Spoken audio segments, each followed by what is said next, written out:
Okay, so we've talked a little bit about altered books.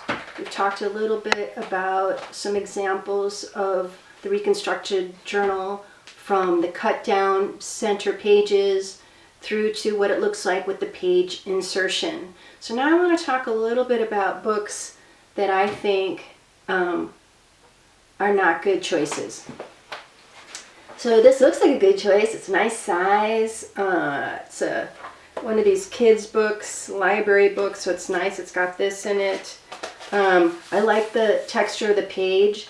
You know, some shiny pages like magazines, I don't like them, but maybe you love those. So what's wrong with this book? Another thing you have to look at is the top for the signatures.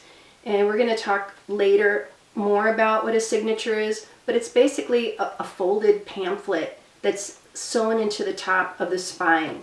So if you can see that, that's a good book. So you can see that here. However, it's sewn at the top, and then it's also sewn in the side, which prevents the book from opening fully and laying flat. As we saw, this book is sewn a little bit farther down than we would like, but it's actually still not that bad of a choice. This one's even worse. This book is cool. It's a little kid's book. Love the color of the cover, how it's landscape here. It's got the library card here. And then it's cool. It's got these little flap pages. But you can see how it's even farther sewn down. This book, for me, the problem would be, that it doesn't really lay flat. And that means that when you're working on it, the pages will flip back on you. But I had a book that was like this, and the binding was such a struggle, having to keep it open. But when I finished that book, I realized that year in my life had been a struggle, and my book was really a metaphor for that. So again, I'm trying to, give you some examples of choose this, choose this. But ultimately, you've got to choose the book that feels right for whatever reason. So here's another book that I really liked. I like the size of it. It's beautiful. The images are beautiful. And I recently picked this up again and realized I'm never going to be able to work in this. It's just too beautiful. The drawings are wonderful, and I can't alter this. You'll find that there are going to be some books that you think, wow, that's going to be great. And then it's almost like people, when they first go to alter books, it is hard. It's hard for us to break up books. It feels unlawful and unkind. Books are precious. So for me, this one, I have to maintain its preciousness, and I'm actually going to give it to a friend. So this book is out of the list for me.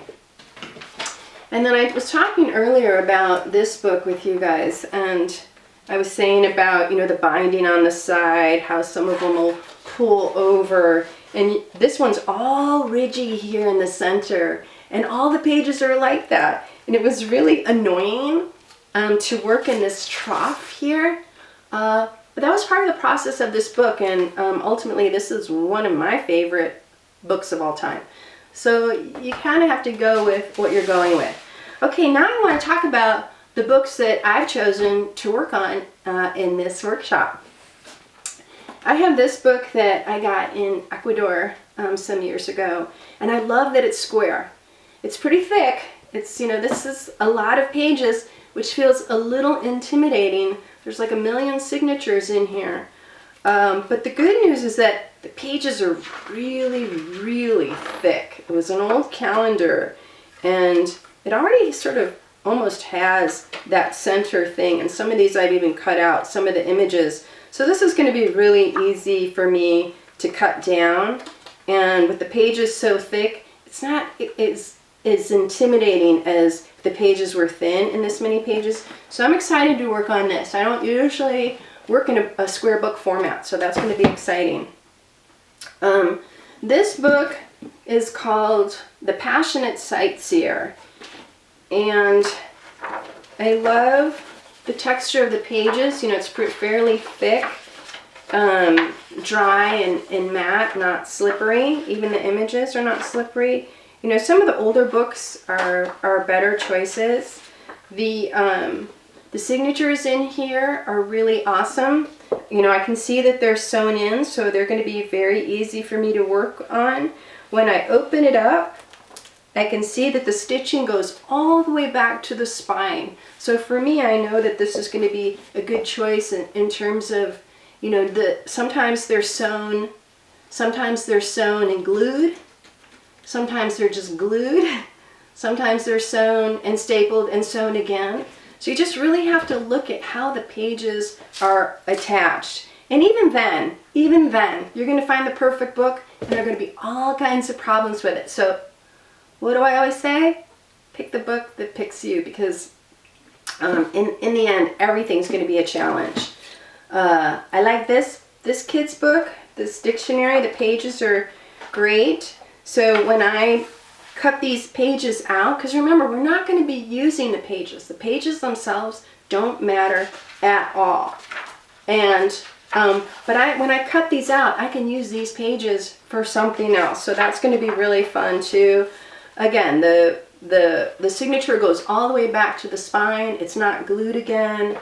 It's not stapled again. It's not sewn again. It's just working really great. This book is similar to that other book. They might be a nice set. This one is the dictionary. This one is the Golden Treasury Book of Knowledge. So these pages are really nice, and I can cut them out and use them for collage material. Okay, so I hope this is helpful in helping you to find and choose your book for the Reconstruction Journal. Once you've chosen your book, I hope you'll post it to our Facebook book group so that we can talk about books and book forms. We all love books, so tell us everything about your book, the size, what the paper is like, go ahead and measure it. Let us know the thickness of it, the binding, is it glued, where you got the book from, and basically why it chose you. Our next video is going to be about supplies. I've included a PDF so you can print that up and get your supplies. Your supply list is very short, but I also have a video because I wanted to go in and just talk a little bit more about the specifics of the materials and why we're using them and why they're going to be good for this project. And when we reconstruct our journal, it's such a fast and easy project. You may want to do 2 or 3 at a time. So go ahead and choose more than one book, or one. however many you choose is great, but I think you could probably choose 2 or 3, and then we're going to make enough pages to really fill them up. Thanks for watching. We'll see you in choosing supplies.